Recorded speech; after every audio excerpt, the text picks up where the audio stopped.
Hello everybody and welcome to a new tutorial. My name is Stress and in this tutorial I am going to teach you how to use the join tool and the trigger tool to make elevators for your level.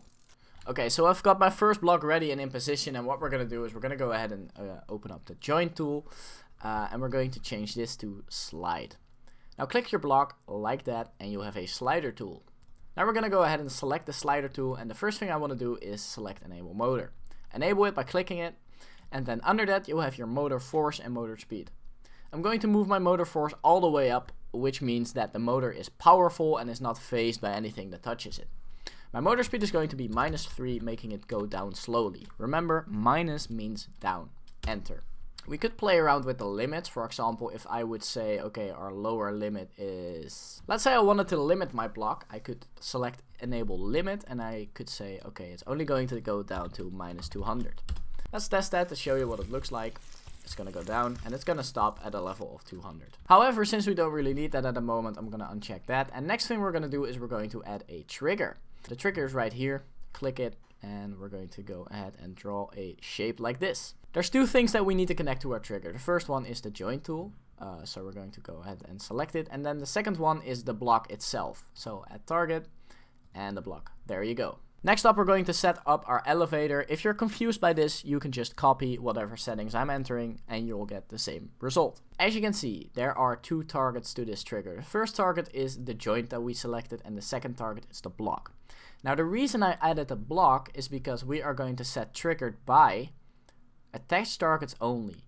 This means that whenever this block hits the trigger, it's going to trigger the trigger. Okay, target number 1 is our joint and I want the trigger to tell the joint to move back. So set motor speed and change it to 3 instead of -3 and enter. Now since we only will have one trigger changing the direction down here, the elevator is going to go down, hit the trigger and then go up infinitely. What we can do to prevent that is click the trigger, press C to copy it and place it above it. Next up, we're going to change up that trigger by saying, okay, I want my motor to go down again. So -3.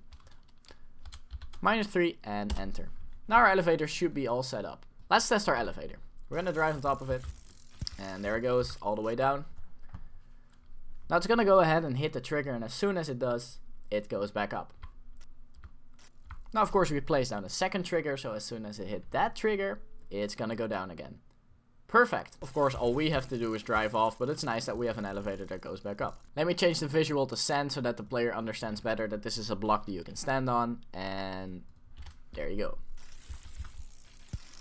Now for this block right here, we're going to do exactly the same thing except sideways, just to make sure that you understand exactly what you have to do. So let's do it again. We're going to add a joint. We're going to call it a slide joint, and we're going to click it. This time use the X key to rotate it sideways. Because we rotate it, remember that up is to the right and down is to the left. Which means that if we want to go to the right side, we have to be positive with our motor speed. And if we want to go to the left side, we have to be negative. We want to go to the right first, so I'm going to go ahead and enable motor. Enable motor, click it, max motor force all the way up and motor speed 3.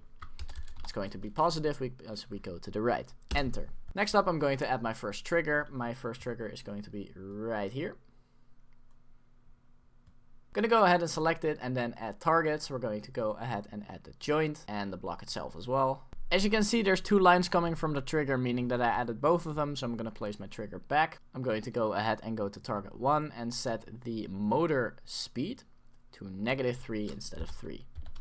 Enter. Then we're going to copy it and paste it to a spot where we want to change directions again. And now again, target 1, select the pencil, set motor speed, and this time positive again. Always enter to confirm. Bang, there it is. Finally, just like with our first block, I'm going to go ahead and select my block and set it to sleeping instead of awake. There you go. Now it's going to wait for me. Finally, let's test our level to see if it's working. So we're going to go ahead and go to the first elevator. That one is gonna come down slowly. Then we go to the second one. Takes off immediately. And let's just stay on it to see if it goes back. And there you go. It goes right back, as you can see.